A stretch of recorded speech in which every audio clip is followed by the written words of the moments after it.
If you love Baltimore sports, you'll love WNST.net. You're on the clock. Go for it. Well, once again, I want to say thanks for having me and everything. For my little monologue here, I just kind of want to talk about compare and contrast the Orioles and the Ravens a bit and how they're run. Obviously, the Ravens are the more successful franchise because it seems to me that even though the Ravens win and the Orioles don't, it seems the Ravens are far more successful at community outreach than the Orioles. It seems like with the Ravens, you can tell that they're headed in a direction. They always keep us, the fans, informed. And the Orioles, on the other hand, do not. For the past 10 years, I've kind of wondered, up until the Orioles got Andy MacPhail, what exactly they were doing, what their end game was, because it seemed like they had little or no purpose with it.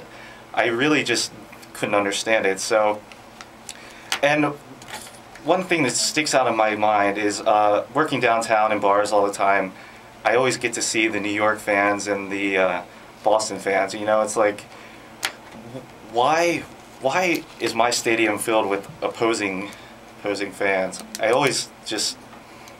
can never understand it.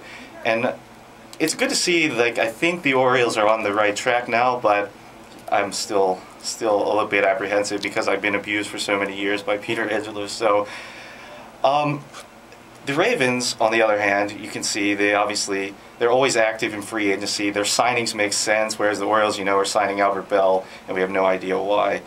The Ravens also, obviously, they know when to cut their ties. They let Adelius Thomas leave.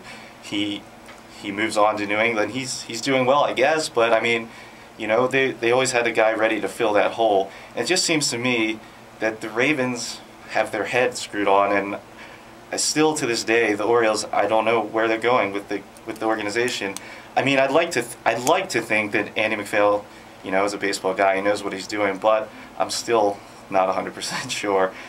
Especially with the starting pitching this year, the Orioles starting pitching is just, it's horrible. I mean, we have number one and number two, I guess, but as we saw yesterday, a team like the Yankees, with even without some of their offensive power, obviously was able to tear starting pitching apart. So that's my piece on that. Also, I want to say that the Ravens obviously are a team that, they make the community around them better. I think it's a little bit understated that how a professional sports team can influence the city around it. Obviously, if you've been to a place like Cleveland, when Cleveland got LeBron, for example, it changes the dynamic of the city. You see how the city comes alive when the Ravens are in the playoffs, or when I can still remember when the Orioles were in the postseason. It's been a while, but I do remember it. Or when the Orioles hosted the All-Star game, I think it was 1993, maybe. I still remember it, like how much that means to the city, and I just hope that the Orioles can return to their heyday. We desperately miss them, and I just think it's a shame that a radio station like this, pretty big media outlet, doesn't have full equal access to the players and can't go to spring training, can't get a press pass, and like yesterday they had to basically kind of sneak around and have someone call in and report from the stadium without actually having a press pass and access to all the players and whatnot. So